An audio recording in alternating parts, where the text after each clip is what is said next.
اگر کسی کو بات پتہ چلے وہ اللہ کا شکر ادا کرے، جی میرے تک بات پہنچ گئی، مجھے اس سے کوئی غرض نہیں ہے کہ دنیا کیا کر رہی ہے، مجھے صرف اس چیز سے غرض ہے کہ میرے نبی نے کیا مجھے حکم دیا ہے صلی اللہ علیہ وآلہ وسلم۔ اور نبی جو امت کو دے کے گئے ہیں کوئی بابا نہیں دے کے گئے۔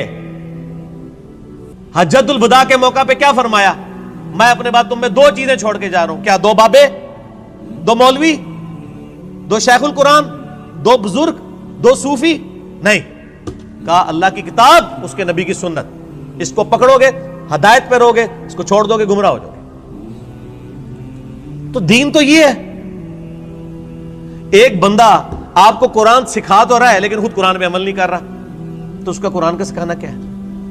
میں آپ کو کلمہ پڑھا کے مسلمان کر دوں، جب آپ مسلمان ہو اور میں آپ کو بتاؤں کہ یہ اللہ کی کتاب ہے، آپ کتاب کھول کے مجھے کہیں گے آپ نے مجھے مسلمان تو کیا ہے لیکن اس کتاب میں جو کچھ لکھا آپ تو اس پہ عمل ہی نہیں کر رہے، تو آپ اس کو کیا یہ کہیں گے کہ میں تمہیں کلمہ پڑھایا اس واسطے میں جو کہوں گا وہی صحیح ہے، یہ کہیں گے؟ یا قرآن کو مانیں گے؟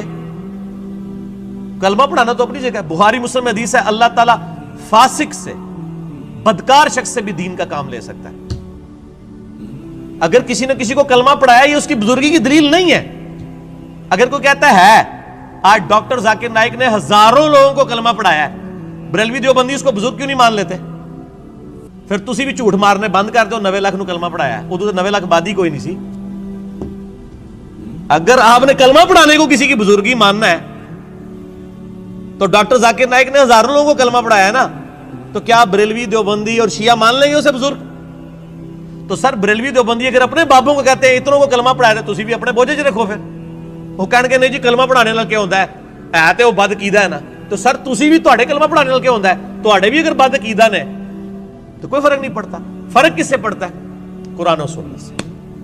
اللہ کے نبی کے قدموں تک پہنچو، کسی بابے کے قدموں تک نہیں۔ اس لیے فرمایا تم میں دو چیزیں چھوڑ کے جا رہا ہوں، اللہ کی کتاب، اس کے نبی کی سنت، قیامت تک کے لیے دو چیزیں۔ جو اس پہ عمل کرے گا ہمارے سر کا تاج ہے، اور جو عمل نہیں کرتا گستاخ رسول ہے۔ اصل میں گستاخ وہ ہے